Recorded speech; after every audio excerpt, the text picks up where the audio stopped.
అన్ని బాగున్నాయి అనుకున్నప్పుడు వచ్చే కష్టాల్లోనే జీవితం ఉంటుంది వ్యాస్. తల్లి జన్మనించినప్పుడు కేవలం ఒక ప్రాణం పుడుతుంది. ఎప్పుడైతే బ్రతుకు మనకు కష్టాల్ని ఇస్తుందో అప్పుడు ఒక జీవితం పుడుతుంది.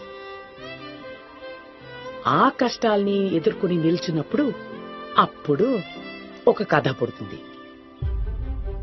నీకు కావలసిన కథ నీ జీవితంలోనే ఉంది. వెతుకు, నీకే దొరుకుతుంది.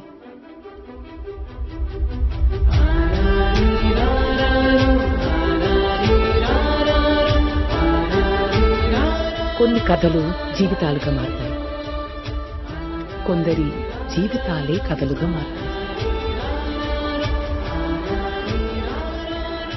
జీవితం ఆగిపోతుందని జీవించడాన్ని ఆపితే ఎలా వ్యాస్?